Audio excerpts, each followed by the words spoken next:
मनीषा रेसिपीमध्ये तुमचं खूप खूप स्वागत आहे।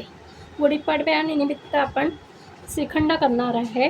त्यासाठी आपण 1 लिटर दूध घेतलं आहे, फुल फॅट म्हशीचं दूध घेतलं आहे आणि ते चांगलं उकळून गार करून अगदी कोमट झालं की पूर्ण भांड्याला विरजण लावून घ्यायचं आहे आणि मग दूध पूर्ण टाकून व्यवस्थित मिक्स करायचं आहे आणि रवीने हलवायचं आहे। त्यामुळे ते दही असं छान लागतं बघा।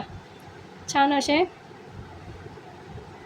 एक घट्ट दही झालेलं आहे आपलं। माझा पहिला व्हिडिओ विरजण लावण्याचा टेक्निकल प्रॉब्लेममुळे स्किप झाला आहे। तर आता आपण हे दही चक्कासाठी काढून घेऊया।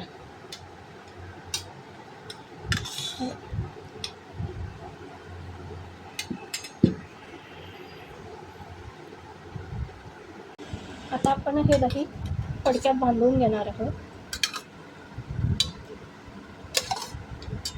आणि त्याचा आपण चक्का करायला ठेवणार आहोत। आपण हे दही जवळजवळ 6-7 तास सकाळी विरजण लावलं होतं आणि आता ते बांधून ठेवलं।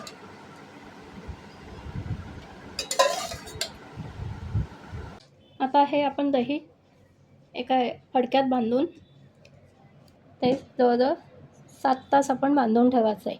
आता त्याचं सगळं पाणी हे बघा असं पाणी हळूहळू बाहेर येईल चक्क्यात आणि मग चक्का तयार होईल। असं थोडंसं प्रेस करायचं आहे आणि पाणी निथळू द्यायचं आहे। जेवढं काढता येईल तेवढं पाणी आपण काढायचं आहे आणि मग बांधून ठेवायचं आहे।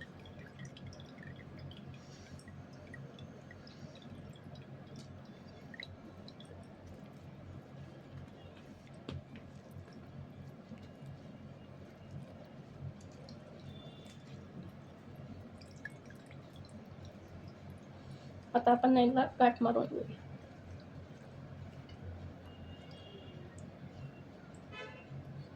हे नळाला किंवा असं याला आपण अडकून पण ठेवू शकतो किंवा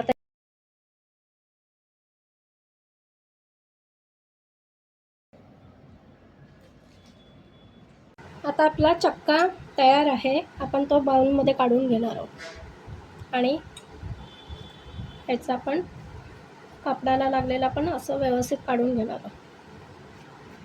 आता आपण 1 वाटी आपला हा चक्का झालेला आहे, त्यामध्ये 1 वाटी साखर घालणार आहे। साखरेमध्ये आपण वेलची वाटून घेतलेली आहे।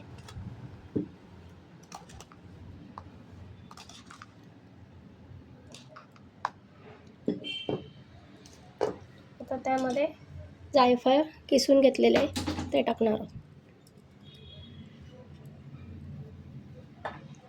आणि केशर आपण उकळत्या दुधात 1-2 तास भिजवून ठेवली होती ती पण घालणार आहोत।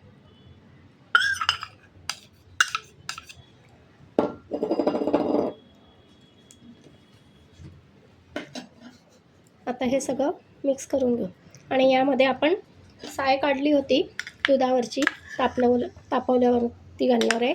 त्यामुळे श्रीखंड असं छान मलाईदार होतं।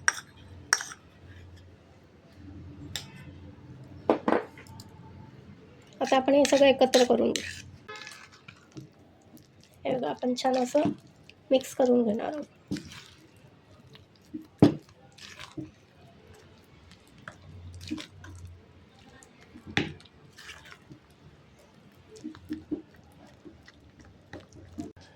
आता आपलं श्रीखंड तयार आहे। आता आपण त्याच्यावर पिस्ते किसून टाकलेले आहे, किसून घेतले ते आपण टाकणार आहोत। अगदी छान मलाईदार श्रीखंड तयार आहे गुढीपाडव्यासाठी।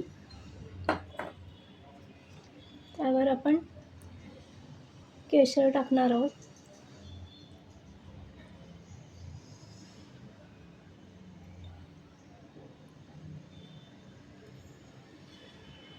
केशर पिस्ता श्रीखंड आपलं तयार आहे खास गुढीपाडव्यासाठी।